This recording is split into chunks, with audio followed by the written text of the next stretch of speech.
Mais uma vez eu saúdo os irmãos com a paz do Senhor, amém? Irmãos, vamos abrir a palavra de Deus no Antigo Testamento, no livro de Números, capítulo de número 27. Para os irmãos que nos visitam, quero louvar a Deus pela vida de vocês. Está aqui o irmão Reginaldo, a irmã Josi, o irmão Beto, lá do Campestre, o Naldo, meu vizinho, sempre vem comigo. Muito feliz de tê-los vocês aqui. Quem pudesse pôr de pé, em reverência à palavra de Deus, vamos ler 7 versículos apenas, tá bom? Números, capítulo de número 27, versículo 1 até o versículo 7, amém? Amém? Diz assim: Então vieram as filhas de Zelofeade, o filho de Éfer, filho de Gileade, filho de Maquir, o filho de Manassés, das filhas de Manassés, filho de José. E estes são os nomes das filhas: Macla, Noa, Ogla, Milca e Tirza. E essas mulheres apresentaram-se diante a Moisés e diante do sacerdote Eleazar e diante dos príncipes de cada tribo, de toda a congregação, perante a porta do tabernáculo de reunião, e disseram: O nosso pai morreu, e não se achou entre a companhia dos que se ajuntaram contra o Senhor quando ele estava vivo, no grupo de Coré, mas morreu em seu próprio pecado, porém ele não teve filhos. Por que tiraria, ou por que tornaria esquecido o nome da família ou da casa de meu pai dentre todas as famílias de Israel? Porque não, só simplesmente porque não teve filhos?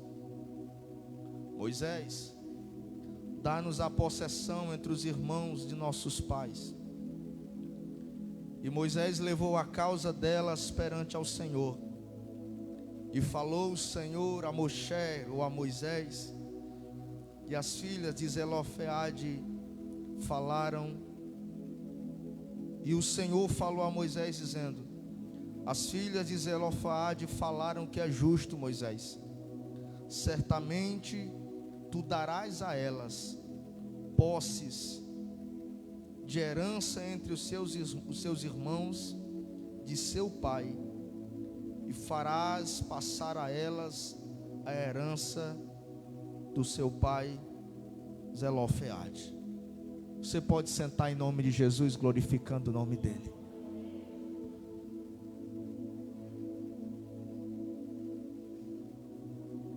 Esse texto,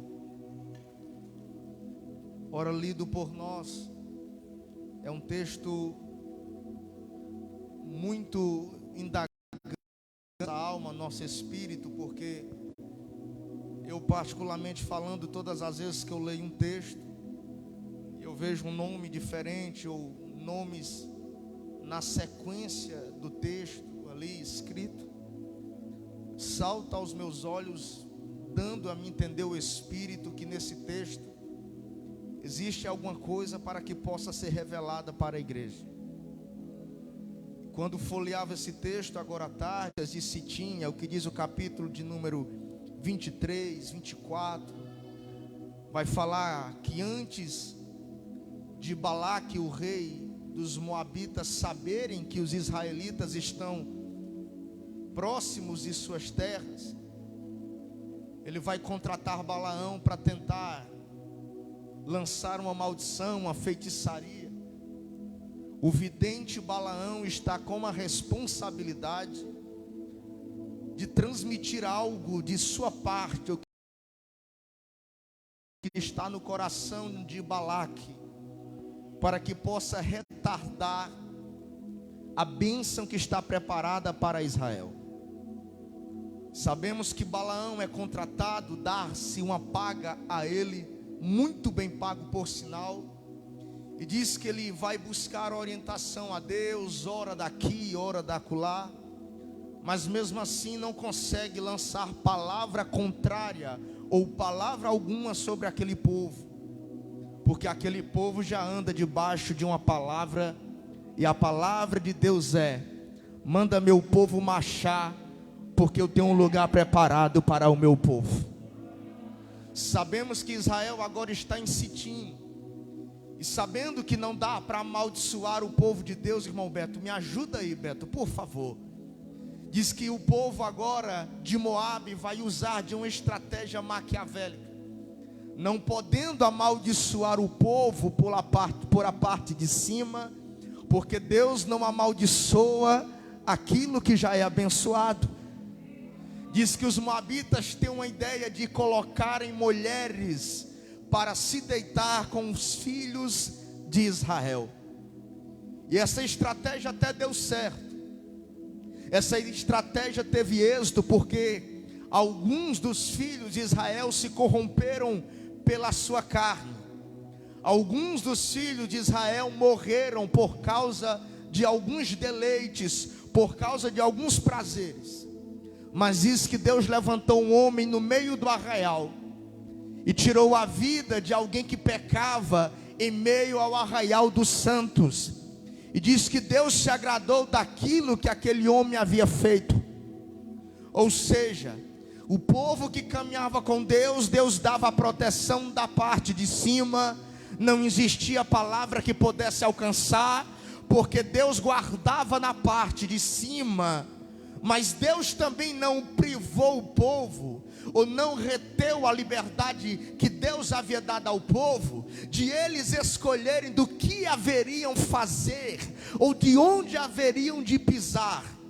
E alguém já me disse lá atrás, no começo da minha conversão, dizendo: filho, Deus não vai te impedir de você fazer nada.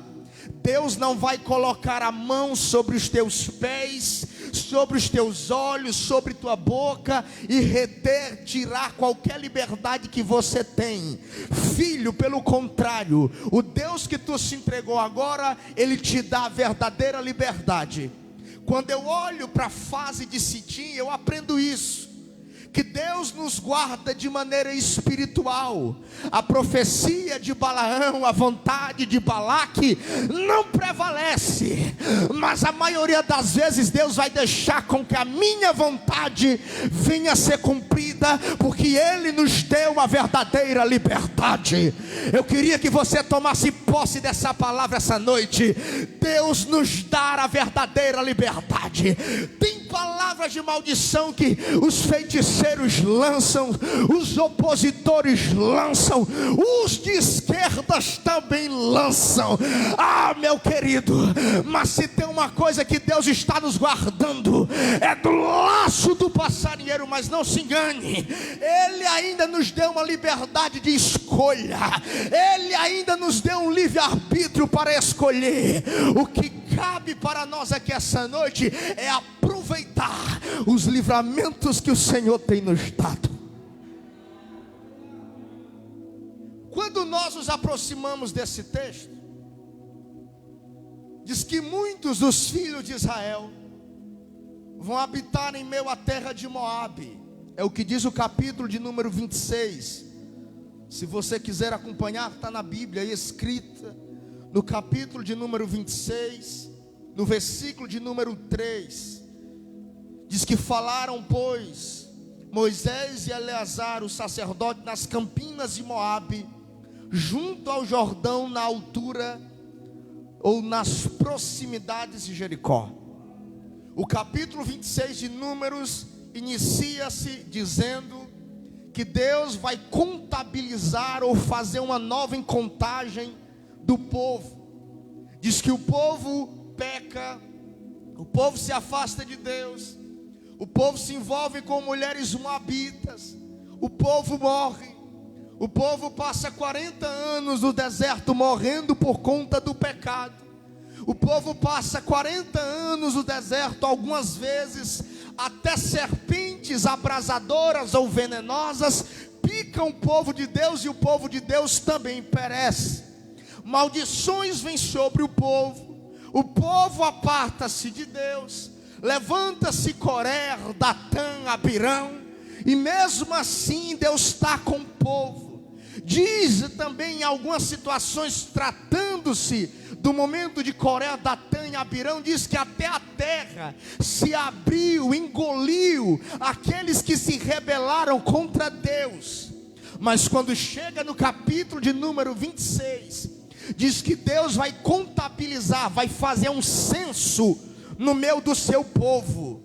Você não entendeu? A Bíblia diz que o povo passa 40 anos pecando, prostituindo-se, adorando a Baalins, a outros deuses, afastando-se do Senhor. Mas quando chega no capítulo de número 26, Deus vai contabilizar, vai fazer um censo, vai contar o povo, querido, porque o povo de Deus, em meio a tudo isso, conseguiu crescer.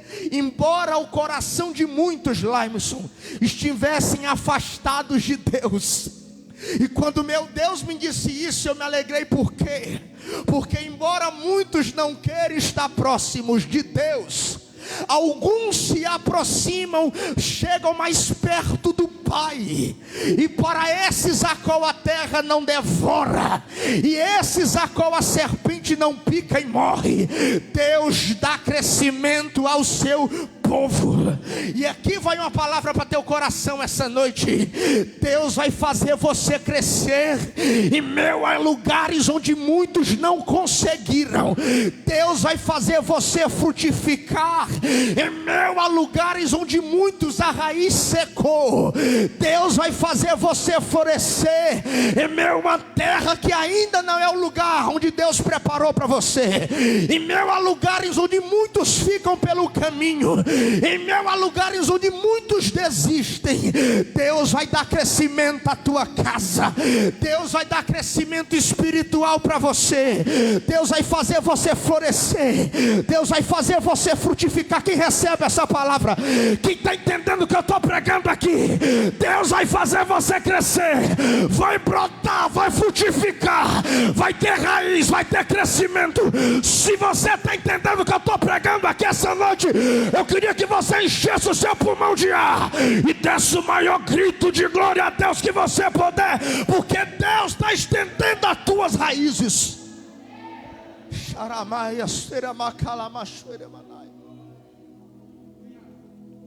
Embora muitos não conseguissem chegar, o povo de Deus continuou crescendo. E o capítulo 26 diz que Deus convoca Eleazar e Moisés para fazer um censo, para contabilizar a quantidade de pessoas que tem no meio do povo de Deus. E diz que é numerosa a nação que anda com Moisés, que anda com o povo. E diz que Deus vai contabilizar. O capítulo 26 é para isso, para dividir as terras, irmão Cizinho, para dividir as terras e dar um pedaço para cada um, para que cada um semeie no pedaço que Deus vos tem dado.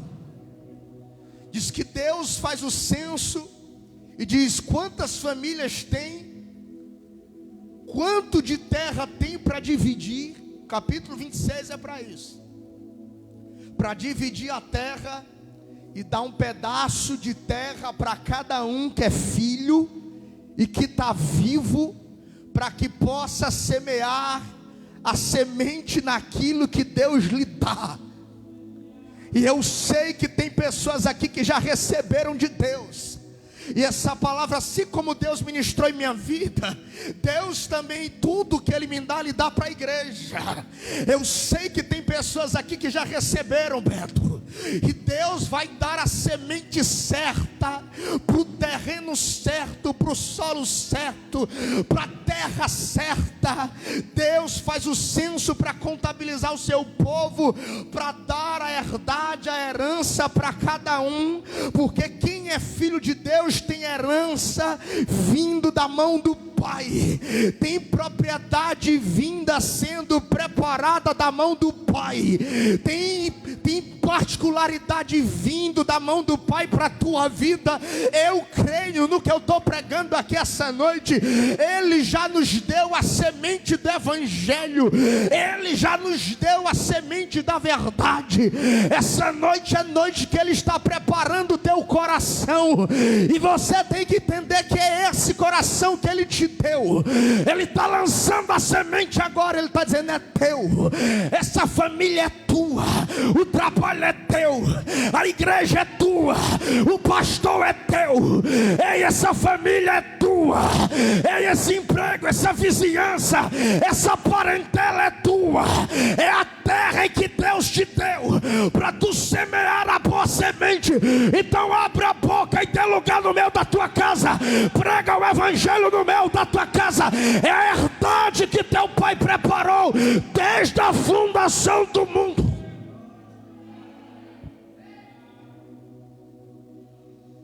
Curioso é que Deus vai dividir a terra, vai dizer: dá ao povo. Deus vai dar um pedacinho de terra, um lotinho de terra, um hectarezinho de terra, para o povo de Deus conhecer o que é o leite e o mel da terra prometida. A gente canta muito, às vezes tem um corinho que até diz: Canaã, Canaã, terra que mana leite e mel. Irei para Canaã em busca do leite e o mel. O lotinho de terra, o pedacinho que Deus dá, está remetendo a trabalho, está falando de esforço. Há quem diga, alguns historiadores, que quando Deus faz essa promessa, Deus está se revelando as doçuras que o povo iria usufruir na terra de Canaã. Há historiadores mais malucos, a segunda vertente, que fala do mel de tâmaras. Isso é muito simples e raso, é muito pouca essa informação. Está falando dos frutos, está falando das doçuras, está falando das alegrias que o povo terá na terra da promessa. O leite está falando do trabalho do campo, das ovelhas, das vacas. Lembra quando Abacuque canta: ainda que tudo falte, ainda que falte ovelhas no aprisco, vaca nos currais, todavia eu me alegrarei, porque eu já estou no lugar da promessa. Então leite e mel remete a isso, a trabalho. Não é que lá vai ter mel descendo das montanhas e vai ter leite jorrando do chão, não é isso. Está falando, Deus está dizendo ao povo: vocês, assim como trabalhavam no Egito, vocês agora vão trabalhar para vocês e terão alegria no suor de vosso rosto, porque coisa boa é usufruir do nosso trabalho. Então Deus vai dividir a terra, Deus vai abençoar o seu povo, e cada um vai trabalhar e vai começar a usufruir ou ter a alegria que Deus havia prometido.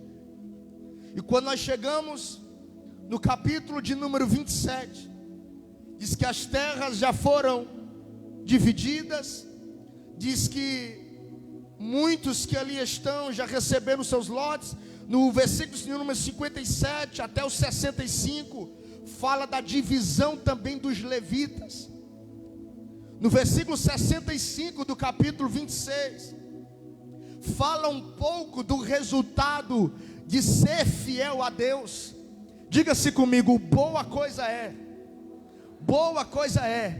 ser fiel ao nosso Deus. O versículo 65 está direcionado a esse resumo. Qual o resultado de ser fiel ao Pai?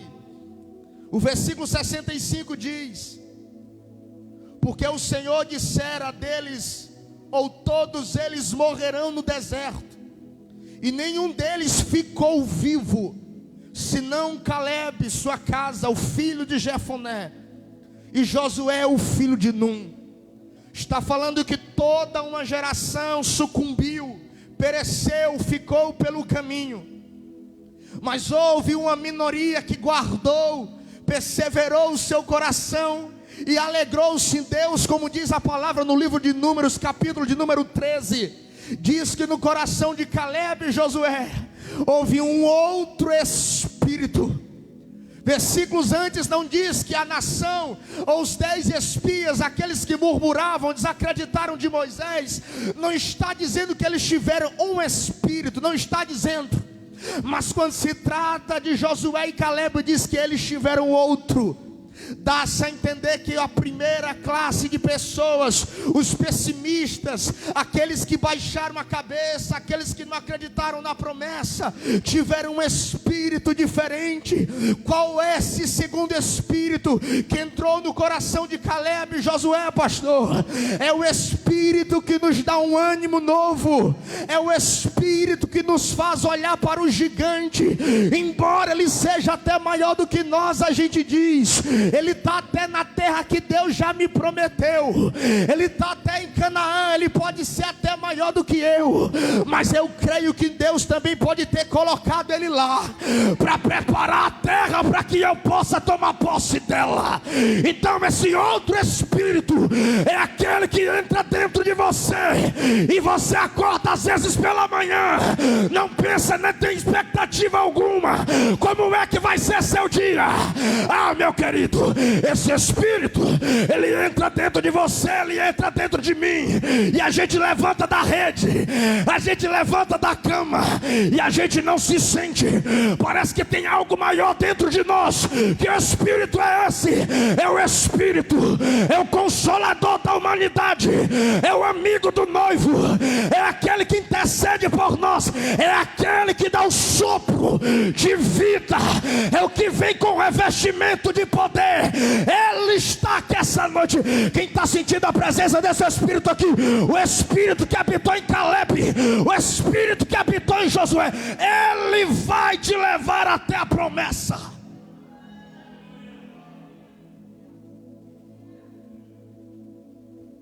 O Espírito Santo, como diz o Leandrinho, é um Deus de coisa grande.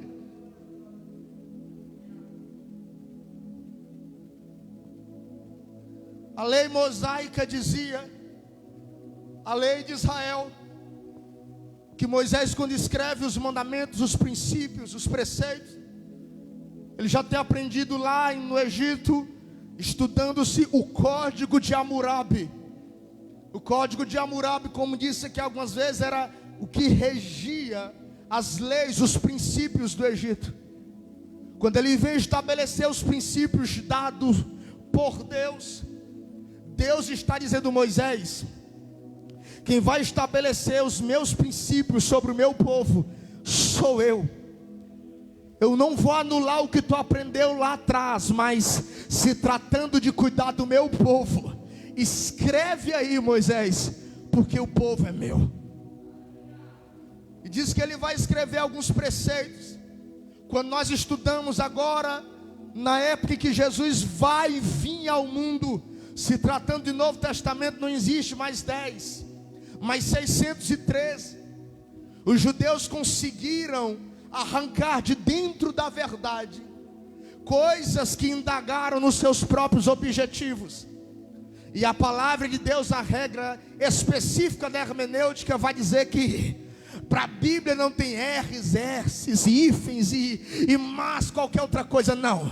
A hermenêutica diz que a Bíblia por si só, ela vai interpretar a própria Bíblia, porque a palavra de Deus é a inerrante verdade do Altíssimo. A palavra de Deus é a verdade. E diz que na lei que Deus estabelece com Moisés, mulher não poderia herdar herança. Um homem que tivesse filhas mulheres, quando ele morresse, se ele não tivesse um filho varão, um filho homem, essa mensagem Deus vem me dando alguns dias, quando eu olho muito para Debinha e para Alice, 2 filhas mulheres. Se ele não tivesse um filho varão, ele não poderia passar a herdade, a herança. Quando o pai, o patriarca, morria, tendo simplesmente filhas mulheres, a herança ficava sem dono. Mas a Bíblia vai dizer que isso é lei. Está estabelecido por Deus. Foi Deus que colocou na mão de Moisés dizendo: mulher alguma receberá herança. E quando eu folheava esse texto, quando você lê o versículo 8, quando você lê o versículo 9, diz que 5 mulheres se aproximam de Moisés e Eleazar, o sacerdote, e reivindicam a herança de seu pai chamado Zelofeade. Zelofeade no hebraico significa escuridão. Zelofeade no hebraico significa sombra. Zelofeade também significa proteção e abrigo. E quando eu olho para o versículo de número 3, leia comigo a parte A, que as filhas de Zelofeade, elas abrem a boca dizendo: o nosso pai morreu no deserto. Quando você olha para a expressão do que significa Zelofeade, significa escuro, proteção, abrigo. Elas estão chegando para Eleazar e para Moisés e para Deus, dizendo: o nosso pai morreu e nós não temos mais, ou iremos perder a nossa herança. Aqui o versículo de número 3 está falando de desamparo, está falando de ser desamparado, está falando de alguém que perdeu o abrigo, o porto seguro. Mas essas mulheres chamam a minha atenção, porque quando elas perdem o pai, quando chega o tempo do censo, da contagem, elas correm até Moisés e vão dizer: nós não temos mais pai. Parece até que elas estão dizendo: o nosso pai era Zelofeade, aquele que era a proteção, abrigo, aquele que era a proteção da casa. Aí, querido, a Bíblia vai dizer nos versículos seguintes que Moisés vai entrar até sua tenda, vai conversar com Deus e apresentar a petição das 5 filhas de Zelofeade. Ah, querido, prepare um glória a Deus aí para me ajudar. A Bíblia vai dizer que quando Moisés está indagando, falando com Deus, o Espírito fala com Moisés, Deus fala com ele, no versículo de número 6, dizendo: é justo que essas mulheres estão te pedindo, pode dar para elas a terra, pode dar para elas a herança, porque elas também têm direito. Sabe o que é que eu aprendi que o meu Deus mandou dizer? Levante a mão para cima, levante. Ei, que o teu Deus, que o teu pai, ele nunca te desampara. Que o teu Deus diferente de mim, que o teu Deus diferente do marido, que o teu Deus diferente da esposa, que o teu Deus diferente da mãe, do pai, do amigo, do colega, o teu Deus jamais se desampara. Zelofeade pode até morrer, Zelofeade pode até deixar de ser abrigo, Zelofeade pode até deixar de ser proteção, mas o teu Deus não. O teu Deus sempre vai parar para escutar. O teu Deus sempre vai dizer: tem direito à promessa. O teu Deus, o teu pai vai dizer: tem direito à promessa, tem direito à herdade, tem direito à casa, tem direito à promessa. Só quem tem promessa aqui levanta a mão. Deus está dizendo: você é minha filha, você é o meu filho, e você tem direito da casa do pai.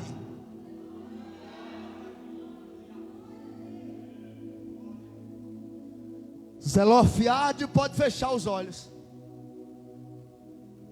mas o Deus que não dorme nem tosqueneja, Ele não deixará que os nossos pés vacilem ou fiquem sem a promessa, porque Ele não dorme. O curioso, querido, é porque quando chega o tempo do censo, elas ficam sabendo, e quando era da cultura hebreia, quando acontecia um censo, contabilizar se tinha terra vaga, se tinha terra desocupada, para passar para alguém. Quando elas ficam sabendo que vai acontecer o censo, a contagem numerológica das pessoas por família, elas dizem: nós temos que correr até Moisés.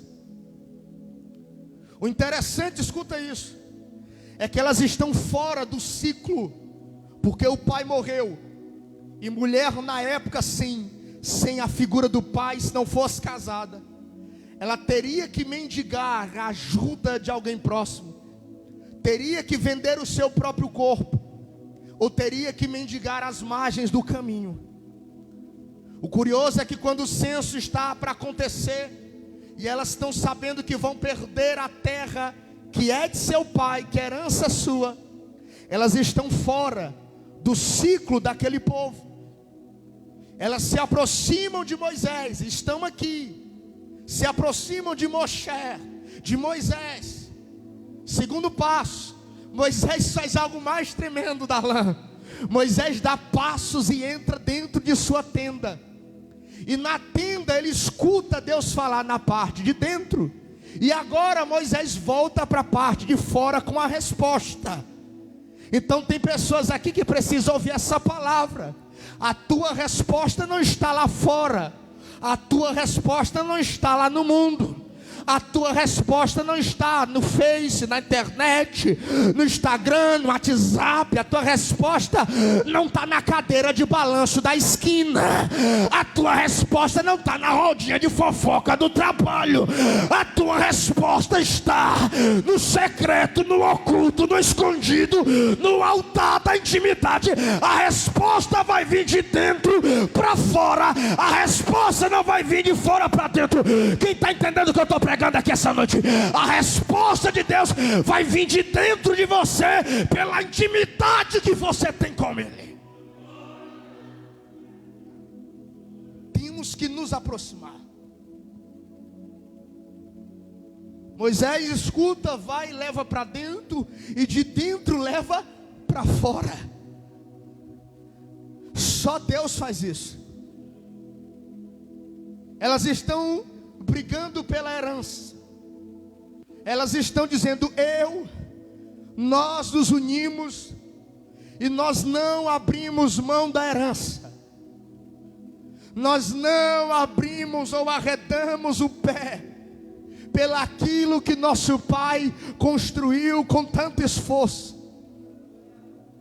Todos nós que somos pais e mães sabemos que o que conseguimos adquirir no decorrer da vida, nós sonhamos que os nossos filhos usufruam e multipliquem ainda mais. Espiritualmente falando, eu quero que minhas filhas multipliquem a pequena fé da Josi, a minha pequena fé na vida delas, para algo ainda mais. Elas estão dizendo para Moisés, Eleazar e para Deus: nós não abrimos mão daquilo que é do nosso pai. Não abra mão daquilo que é do pai. Não abra mão daquilo que Deus lhe deu por garantia, por certeza, que Deus lhe deu como promessa, é seu. E às vezes a gente vai perder coisas importantes em nossa vida, a gente vai perder parentes, vai perder familiares, vai perder às vezes emprego, às vezes até a saúde da gente, a gente perde, falta a saúde. Você deve lembrar de Jó também, mas se tem uma coisa que eu não posso perder, você não pode perder, é a promessa que Deus nos deu, é a promessa que o Pai nos deu, dizendo: é teu, é tua, filha. Não perca a sua promessa. Não perca a sua promessa. Não perca a sua promessa. Elas vão se reunir com Moisés, dizendo: nós queremos, nós exigimos a nossa herança. Vai dizer que elas chegam para Moisés e diz, no versículo de número 4, versículo número 3: o nosso pai morreu no deserto, e ele não achou em companhia, ou não estava no meio dos que se ajuntaram contra o Senhor no grupo de Coré. As filhas estão dizendo: nosso pai era homem bom, ele não estava no meio dos de Coré, dos de Datã, dos de Abirão, quando disseram que Arão não poderia ser sacerdote, e a terra os engoliu. Moisés, o nosso pai Zelofehad, não estava nesse meio. Olha que curioso o restante do versículo. Mas ele morreu em seu próprio pecado, e ele não teve filhos. Pensa como dá de trabalho achar qual foi o pecado de Zelofehade. Historiadores ensinam isso, que o pecado que está sendo mencionado aqui pelas filhas, e pensa nas meninas crentes, pensa nas mulheres crentes, estão dizendo assim: nosso pai não estava no meio dos rebeldes, de Corá, Datã e Abirão, mas ele morreu no seu próprio pecado e não teve filhos. Qual foi o pecado de Zelofehade? Foi em Números capítulo de número 13, é o que o historiador ensina, que quando os espias vieram, os 10 disseram: tem gigantes lá, e aos seus olhos nós somos como meros gafanhotos, é terra que devora os seus moradores, nós não conseguiremos herdar essa terra. 2 separam Josué e Caleb, e 10 murmuram e atemorizam o povo. Diz que Zelofehade, ele ficou omisso e calado no grupo dos 10. Esse foi o pecado a qual as filhas estão mencionando. Querido, no reino de Deus nós temos que escolher um lado. No reino de Deus nós temos que assumir uma posição. Às vezes nós dissemos que servimos a Deus, mas na verdade não servimos. E quando a gente tira para conversar com alguém, a gente diz: pastor, é porque eu ainda estou em cima do muro. O meu pastor Valtinho, cheio de teologia, com a 5ª série, não falando tão bonito, cheio de atributos, palavras bonitas, o pastor Valtinho disse algo profundo, que para quem ainda não se decidiu de que lado está no muro. Ei, você precisa entender uma coisa, foi ele que disse: o muro não pertence a Deus, o muro é do diabo.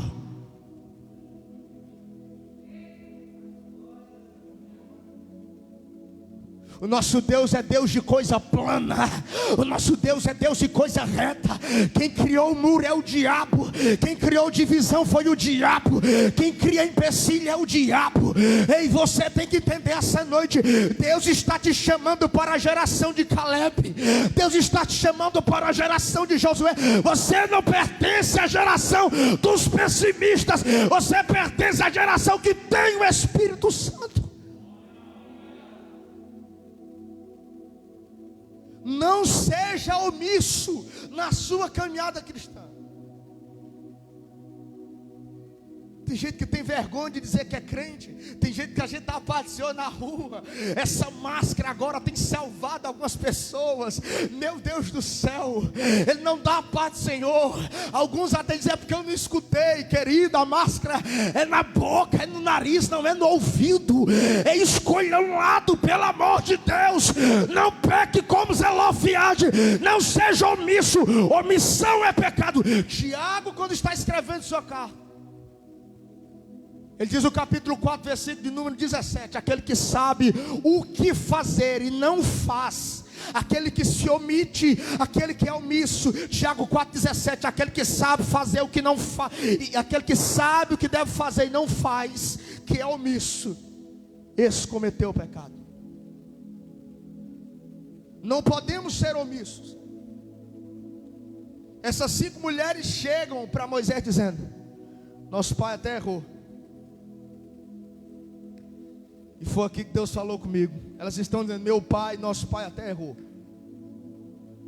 mas eu sei que aquilo que Deus deu ao meu pai, Deus não tomou e não pode morrer com ele. Aquilo que Deus nos dá não pode morrer com nós. Aquilo que Deus deu a cada um de nós não pode ir conosco para a sepultura. Que conversa é essa? Eu estou falando das coisas de Deus. Se o carro fica, se a casa fica, se a mulher lourona, alta, bonita, o marido bonito fica, por que que as coisas espirituais também vão? As coisas espirituais têm que ficar. O teu exemplo de homem de Deus, o teu exemplo de mulher de Deus, a vida de oração de Deus que você tem, a tua história, o bom exemplo também vai ter que ficar. As filhas estão dizendo: nosso pai até errou, mas eu sei que aquilo que Deus deu a ele, Deus não tomou para si. Nós temos direito à herança. Eu quero que você guarde essa palavra: você tem direito à herança. Você tem direito à herança. O Cristo que você serve agora não pode desaparecer quando você for para a sepultura.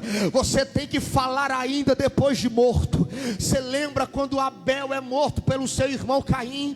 A Bíblia vai dizer, a carta aos Hebreus, que Abel mesmo ainda depois de morto, o seu sangue clama, a sua história fala. O que é isso? É uma vida de devoção a Deus. Ei, querido, você pode até errar, mas as pessoas têm que lembrar de você. Errou, era mesmo, bebia, errava, fez aquilo, mas morreu sendo a mulher de Deus, morreu sendo o homem de Deus. Teus filhos têm que olhar para a tua história e vão dizer, meu pai até errava, mas morreu sendo o homem de Deus. Errar faz parte da nossa trajetória,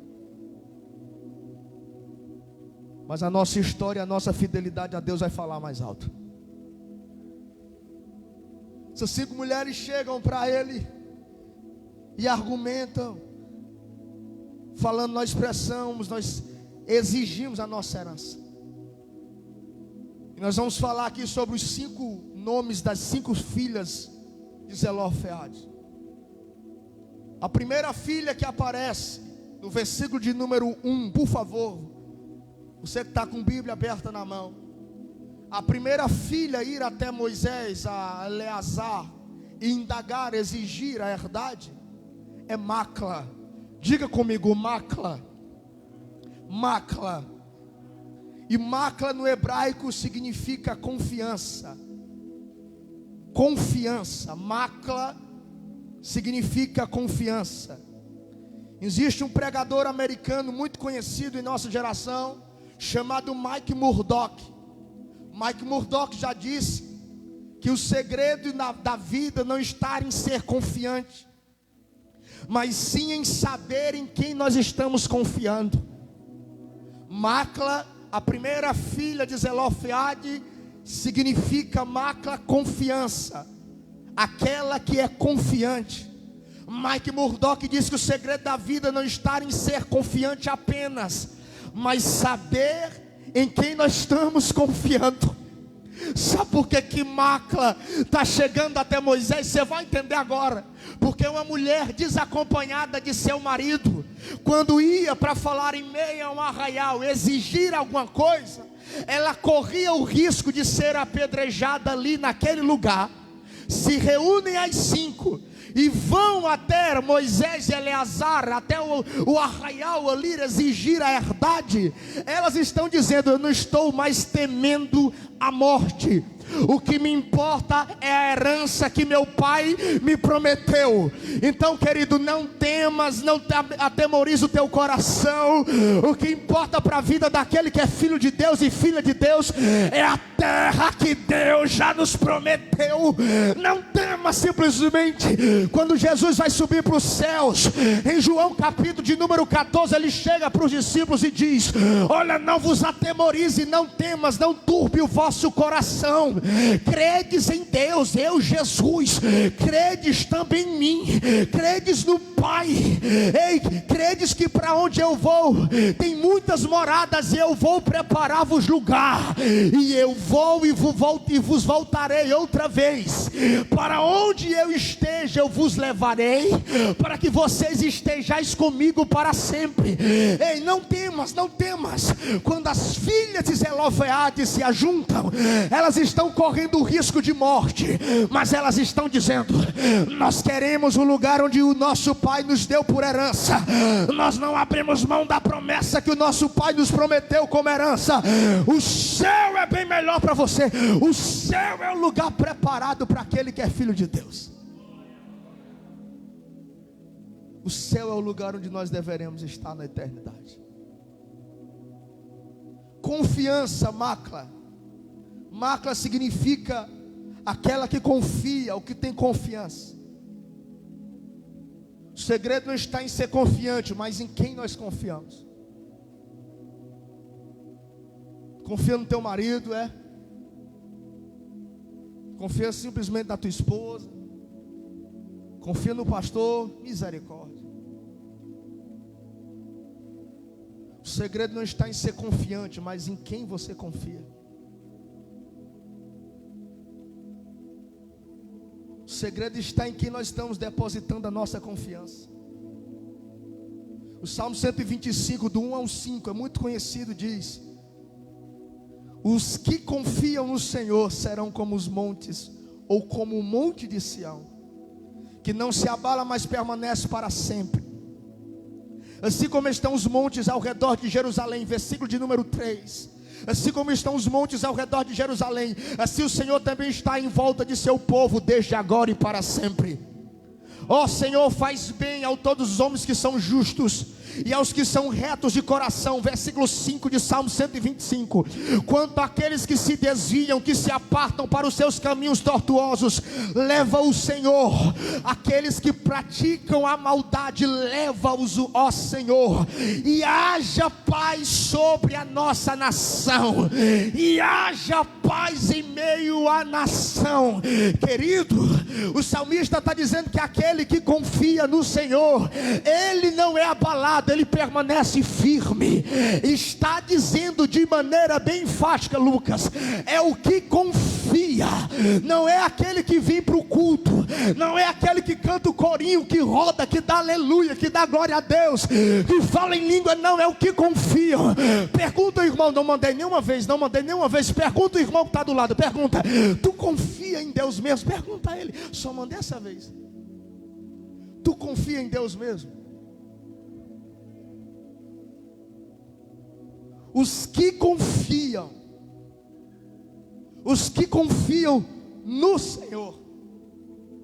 Macla é a pessoa que está dizendo: eu confio, não é no meu pai que morreu Zelofiado, eu confio é no que ele me deixou, a qual eu posso depositar a minha confiança.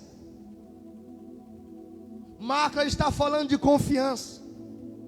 Eu me lembro quando Jeremias está dizendo, Deus falando no intermédio da boca dele, Deus está dizendo: maldito é o homem que confia no seu braço, ou que faz o seu braço o seu apoio. Algumas traduções arcaicas antigas diz: maldito é o homem que confia no homem. Está falando do próprio homem. É aquela pessoa que diz: eu tenho minha roupa porque eu compro, eu tenho minha comida na mesa porque eu trabalho, eu tenho meu transporte porque eu luto muito. Querido, não é você, é Ele. Quem é que nos levanta todos os dias? É Ele. Quem é que nos livra dessa doença tão mortal que ainda está permeando o mundo? É Ele. Marca significa confiança. O Salmo de número 40 você sabe. O salmista está dizendo: esperei com paciência no Senhor, Ele se inclinou para ouvir minha petição, meu clamor, e Ele me tirou de os meus pés de um charco de lodo, de uma cova. Ele me tirou, me arrancou de lá, colocou os meus pés sobre uma rocha, colocou um cântico novo em minha boca, e eu anunciarei, todos saberão e conhecerão teu nome, ó Senhor. Agora vai ao versículo 4 do Salmo 40, o versículo 4 e 5, ele diz assim: e por isso bem-aventurado, feliz é o homem que põe a sua confiança no Senhor, e não olha para a vida dos soberbos, e nem para aqueles que enveredam na vida mentirosa. E muitos são, ó Senhor meu Deus, as tuas maravilhas que tu tem operado em nossas vidas, e não há ninguém comparado a ti, ó Senhor. Eu queria todas as coisas contar, mas eu descobri que são muitas e são inumeráveis. Versículo 5: e são inumeráveis tudo aquilo que Deus tem feito por nós. Oh, glória a Deus! O nosso Deus é um Deus fiel. O salmista diz: eu queria contar, mas não dá, porque é muito. Eu não sei você, mas eu não conto às vezes que eu não posso, e Deus estende a mão dizendo: tu pode. Tem muitas vezes que Deus está ali do nosso lado, a dificuldade é tão grande que a gente fica com a vista torva, a gente não vê saída alternativa alguma. É isso que o salmista está dizendo. Tirou-me de uma cova dos meus pés, em meu ao lodo, me colocou um cântico novo. Eu queria contar as maravilhas, mas eu descobri que não dá, porque são muitas. Deus tem feito muitas coisas em favor do seu povo. Se nós soltássemos esse microfone para cada um contar um testemunho aqui, só se você fosse ingrato e não querer contar. Todos nós temos muitas histórias para contar. Macla significa confiança. Macla significa uma igreja que confia em Deus. Macla significa uma igreja que depende exclusivamente de Deus. Macla é uma igreja que tem um espírito de confiança em Deus. É uma igreja que não muda, é um crente que não muda de igreja porque o pastor foi transferido, porque o pastor mudou. Macla, ela confia em Deus. É aquele crente que confia em Deus, que ele não muda, ele não leva a família para mudar de igreja, porque o pastor mudou, o pastor foi transferido. É aquela pessoa, o crente macla, é aquele que diz: eu vou ajudar a igreja, eu vou ajudar a obra de Deus, eu sou confiante, eu não confio no homem, eu não confio no pastor, eu confio em Deus, eu sou crente macla. É o crente que depositou sua confiança no Senhor. É o crente que confia nele. Viemos para cá e quando nós somos transferidos, alguns diziam: porque nós gostávamos do pastor Fernando. Outros: não, gostávamos do pastor Ednael. Quando nós somos embora é a mesma coisa, mas a verdade é uma: você ainda não é crente confiante em Deus. O crente que é confiante, o crente macla, ele é filho e é totalmente dependente do Deus da promessa. Segundo nome da filha que aparece, versículo de número 1, é Noa. Diga comigo, Noa. Noa. Hoje você fala língua estranha, viu? Noa significa aquela que não para. Noa significa aquela que ninguém pode parar. Você pode dar glória a Deus aí? Noa significa aquela que não para, ou aquela que ninguém pode parar. Noa no hebraico remete a alguém, Valdiana, que não enxerga dificuldade alguma. Oh glória! Quando eu fui para o dicionário estudar o que significava Noa, eu descobri que Noa remete a alguém que não vê dificuldade alguma. E eu chorei quando eu vi escrito isso. Sabe o que está faltando no meio da igreja brasileira? É crente Noa, que não vê dificuldade nas coisas. Tem gente que bota dificuldade, tem gente que cria dificuldade, tem gente que enxerga dificuldade em tudo, mas crente Noa está dizendo: eu sou filha de Zelofeade, eu não vejo dificuldade em nada, eu não vejo empecilho em nada vai me parar. Noa significa aquela que ninguém para, aquela que ninguém pode barrar. Eu sei que tem pessoas aqui que precisam ouvir essa palavra. O diabo não vai te parar, a coronavírus não vai te parar, o desemprego não vai te parar, a depressão não vai te parar, o sistema desse mundo não vai parar. E se você está entendendo, abre a boca, glorifica. E não veja empecilhos, não veja dificuldade, mas seja a solução dos teus problemas.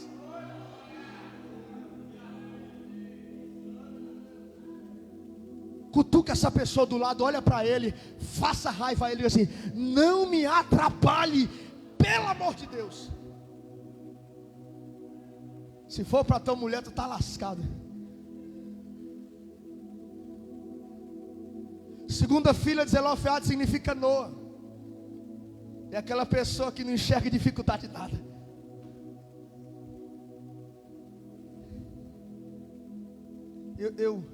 Eu não gosto muito de falar de mim. O bom pregador, ele fala de Cristo. Eu não gosto muito de falar de mim. Mas quando eu cheguei aqui, eu e a Josi, lá no Canindé disseram: esse aí com 6 meses volta para trás.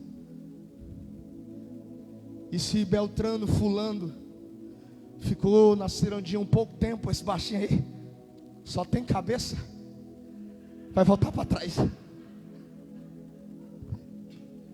está filmando. Esqueci. Vai voltar para trás. Mas quando eu cheguei aqui com 20 dias, eu vim, mas o Edilson me mostrou o terreno. E eu dispensei o negão bem ali, o Edilson. Peguei aquela motinha, a prata que eu tinha, parei bem ali e comecei a orar aqui no terreno quente. Parou dois caras de moto ali, olharam para mim e ficaram balançando a cabeça. Não sei o que eles diziam. Acredito que era dizendo, é doido. De joelho no sol quente, era mais ou menos 12h30 para 1h da tarde. E eu disse, eu viverei as tuas promessas nesse lugar. Ei, levante a mão para cima, levante. Se foi Deus que te prometeu, você viverá as promessas dele nesse lugar. Continue com as mãos levantadas. Se foi Deus que te deu esse marido, se foi Deus que te deu essa esposa, se foi Deus que te deu esse emprego, você viverá as promessas de Deus nesse lugar. Você viverá as promessas de Deus nesse lugar. Até hoje eu escuto palavra negativa. Até hoje eu escuto palavra de derrota. Mas o espírito de Noa, aquele que não vê dificuldade em nada, sabe, às vezes lá em casa a gente até discutiu, eu e a Josi. As necessidades da obra de Deus vem, precisa de uma coisa, precisa de outra. É um cimento, é um tijolo, é um cabo, é uma luz, é um reboco, é uma tinta. Eu aperrei os irmãos, alguns não têm condição de dar. E lá vai eu a gente mexer, no da gente é pouco. E às vezes aperta lá em casa e diz, é porque tu é afoito. É porque tu é demais, tu é apressado. Mas dentro de mim eu sei. Todas as vezes que eu coloquei a mão aqui nesse lugar para fazer alguma coisa, Deus usou de pessoas que nem crente era para me dar ainda mais do que eu coloquei do meu aqui dentro. Sabe o que é isso? É aquela pessoa que não vê dificuldade em nada. Tem pessoas que às vezes a gente pede para fazer uma coisa e não dá não, pastor, é difícil demais. Ah, pastor, não dá não, o culto termina tarde. Pastor, pelo amor de Deus, querido, que haja no teu coração o espírito de Noa. Que haja no teu coração o espírito de Noa. Aquele que não vê dificuldade em nada, aquele que vê a saída, a alternativa, a facilidade. Que haja no teu coração a visão de águia, de enxergar mais longe, de enxergar mais à frente. Ei, Deus vai aguçar os teus olhos, Deus vai te dar uma visão nova. Prepara o teu coração, porque você viverá os sonhos de Deus nesse lugar. Fique de pé, não dá tempo não, depois eu vou pregar as 3.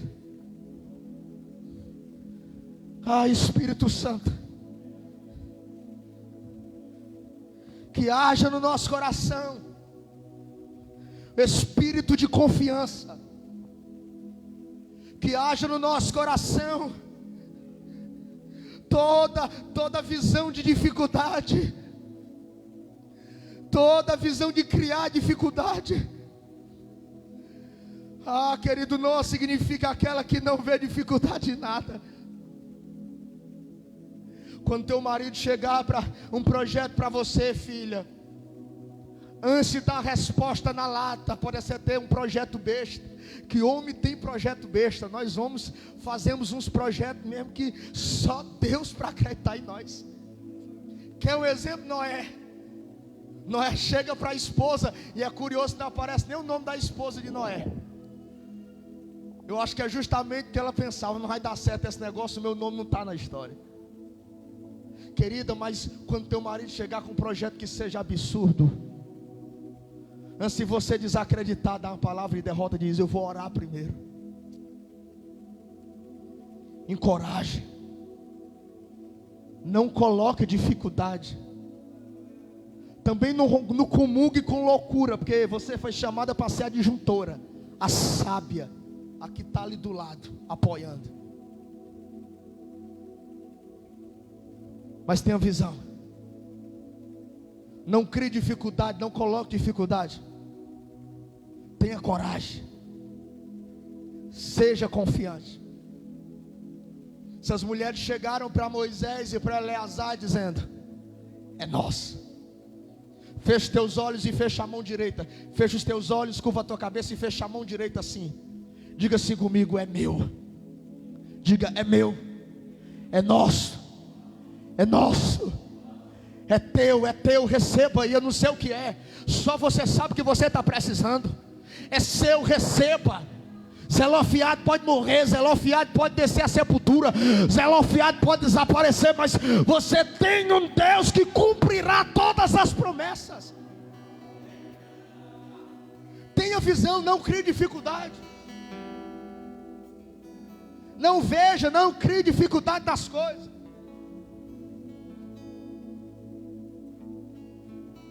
Coloca a mão no peito. Deus, nós te agradecemos, Pai, por tudo que o Senhor tem ministrado em nossas vidas. O Senhor é tão bom, Pai, que eu pensei que não ia dar para falar muito, e o Senhor coloca palavras em nossas bocas. O Senhor é fiel, justo e maravilhoso. Que essa palavra possa descer como um bálsamo para a vida dos teus filhos. Que haja confiança, que haja quebra de barreiras do casamento que seja quebrada na obra de Deus. Pessoas que têm vontade de ajudar, de fazer, exercer algum papel na obra de Deus, mas não conseguem porque eles mesmos criam suas próprias dificuldades. Quebra isso essa noite, Jesus. O Senhor não cria impedimento para ninguém, somos nós que criamos. Então o Senhor quebra toda barreira essa noite, quebra todo empecilho. Marido que não apoia a esposa, você que está aqui assistindo aí pela internet, você que está aqui no culto, para de dizer que a tua esposa não louva bem, não canta bem. Apoia a sua esposa. Você que tem alguém, quando seu marido vai pregar, e diz: eu não vou para o culto porque meu marido vai pregar, ele não prega bem. Ei, tira isso da tua cabeça, apoia ele. Para de criar barreiras, para de criar empecilho. Oh Senhor, quebra todo impedimento, Senhor, daquele que tem vergonha de orar e dizer: eu não oro bonito. Você está criando uma barreira. Deus não quer palavras bonitas, Ele quer a tua sinceridade, Ele quer o relacionamento contigo. Quebra, Espírito Santo, toda barreira agora.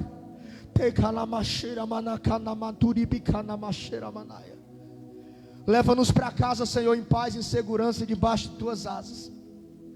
E assim como o Senhor nos trouxe para cá, Senhor, leva-nos também em paz, em segurança, Senhor. Nos dá a noite de paz, tranquila em tua presença. É assim que nós choramos, é assim que nós te agradecemos, em nome de Jesus, amém. Aplauda, Senhor, aplauda.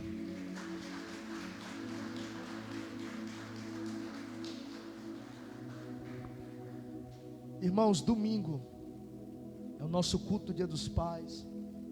Estou preparando uma palavra, já está bem com 4 dias, tomara que dê certo. Traga um pai, traga uma família, tá bom? As condições não estão boas. Eu sempre digo a Josi, eu sou muito mais fazer a festinha das mães e do Dia das Crianças do que fazer as nossas. Nós pai já leva cacete direto, né? Vamos fazer as festinhas para as mães. As condições não estão dando. Mas se alguém tiver alguma ideia de doar uma caneta para um pai, uma trufa, fique à vontade. É porque infelizmente não está dando.